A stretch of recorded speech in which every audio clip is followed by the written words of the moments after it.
કિંજલ, તું જ કે તે જે કર્યું છે એ જોઈને સાંભળીને જો મીરાબેન મારી જગ્યાએ હોત તો શું તને માફ કરત? શું કર્યું છે કિંજલે? શું કર્યું છે કિંજલે?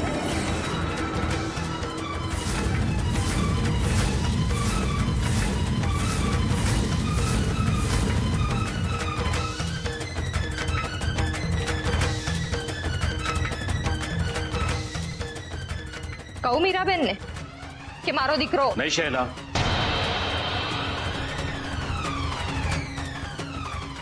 કિંજલ, થયું છે શું?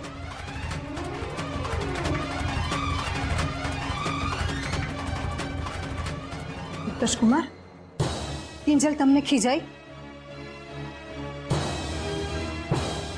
તમારા પર ગુસ્સો કર્યો એણે?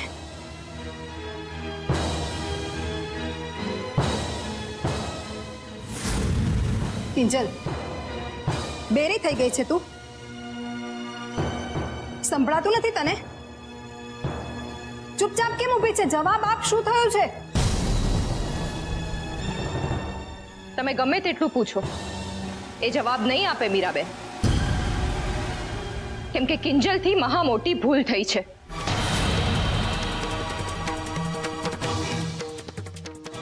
તમને ખબર છે કે મારો ઉત્કર્ષ એની નજીક જાય તો કિંજલને ચિતરી ચડે છે. શૈલા, મનમાની નહીં કર. મનમાની તો તમારી આ બહુ કરે છે. કહું મીરાબેન ને કે તું અને સાહિલ એકબીજાની તોડમાં સૂતા હતા.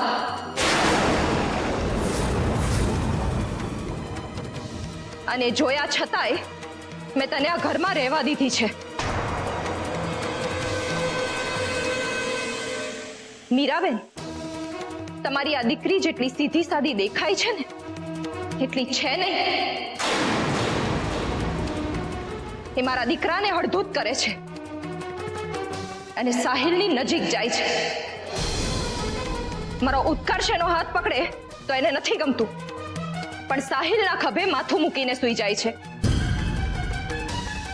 મારો દીકરો એને કરગરે પણ એને નજીક નથી આવવા દેતી અને સાહિલને મળવા રાત દિવસ જોયા વિના દોડી જાય છે.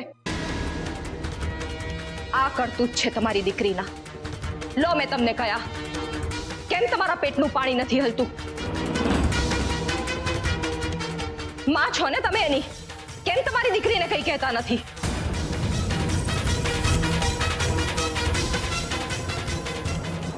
શૈલાબેન, તમારા સવાલમાં જ મારો જવાબ આવી જાય છે. તમે કહ્યું ને કે હું માં છું એની.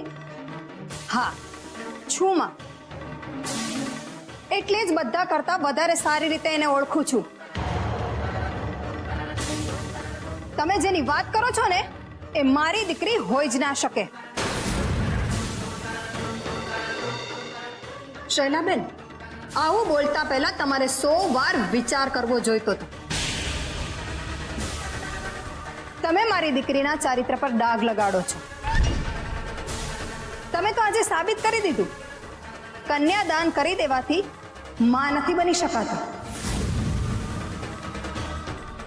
અરે, માં બનવા માટે તો અખૂટ વિશ્વાસ જોઈએ, પોતાના સંતાનોના ઉછેર અને એના વારસા માટે અપાર આસ્થા હોવી જોઈએ. મમ્મી પ્લીઝ ચૂપ થઈ જા. અત્યાર સુધી ચૂપ રહીને એટલે જ આ દિવસ જોવાનો વારો આવ્યો છે.